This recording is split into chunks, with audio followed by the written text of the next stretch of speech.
తెలంగాణ నీటి ప్రాజెక్టులపై సీఎం రేవంత్ కు అవగాహన లేదన్నారు మాజీ మంత్రి హరీష్ రావు.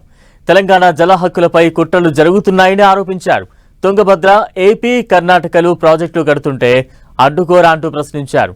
తుంగభద్ర జలాల్లో చారిత్రక ఒప్పందం చేసుకున్నామన్న రేవంత్ ఆ ఒప్పందం ఏంటో ప్రజలకు చెప్పాలని డిమాండ్ చేశారు. ముఖ్యమంత్రి గారైతే మరి బయటకు వచ్చి ఏదో చారిత్రక ఒప్పందం చేసుకున్నామని సంబరాలు చేసుకుంటా ఉన్నారు.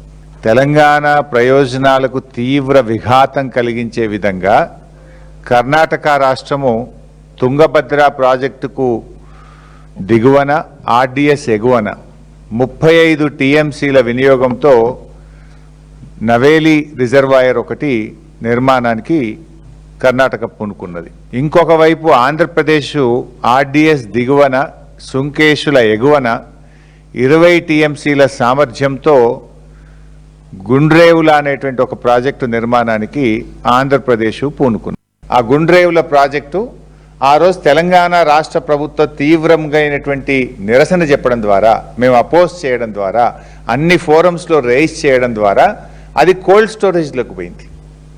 కానీ ఇప్పుడు తమ అనుయాయుడే ఇక్కడ రాష్ట్ర ముఖ్యమంత్రిగా ఉన్నాడు, నా శిష్యుడే ఇక్కడ ముఖ్యమంత్రి ఉన్నాడని చెప్పి మళ్ళీ ఇప్పుడు గుండ్రేవులను తెరపైకి తెచ్చినారు. ట్రిబ్యునల్ వద్దన్నది ఆనాడు 9.5 ఏళ్ళు బీఆర్ఎస్ ఆపింది. మళ్ళీ ఇప్పుడు గుండ్రేవుల ప్రాజెక్టు ఇటు ఆంధ్రప్రదేశ్ పైకి తీసుకొచ్చింది, అటు నవేలి ప్రాజెక్టును కర్ణాటక పైకి తెచ్చింది. అంటే ఇవాళ తుంగభద్ర మీద 55 టీఎంసీలతో వచ్చే ఈ 2 రిజర్వాయర్లు రేపు తెలంగాణకు తీవ్ర నష్టం చేస్తాయి. చంద్రబాబు నాయుడు గారే ఇవాళ కేంద్ర ప్రభుత్వంలో తనకున్నటువంటి పలుకుబడిని ఉపయోగించి ఆయనను ఆంధ్రప్రదేశ్ చెందిన వ్యక్తిని కేంద్ర జలవనరుల శాఖ కార్యదర్శిగా చంద్రబాబు గారు పెట్టించుకున్నారు. మరి ఆ మీటింగ్లో ముగ్గురే ముఖ్యమంత్రులు, కేంద్ర జలవనరుల శాఖ కార్యదర్శి, నలుగురే కూర్చున్నారు. మీరు చేసిన సీక్రెట్ అగ్రిమెంట్ ఏంది? ఏం అగ్రిమెంట్ చేసిందో ఇలా రాష్ట్ర ప్రజలకు తెలవాల్సిన అవసరం ఉంది. స్టేక్ హోల్డర్స్ అందరికీ తెలవాల్సినటువంటి అవసరం ఉంది. నీకేమో అవగాహన తక్కువ, ఆగమాగం ఎక్కువ నీకు.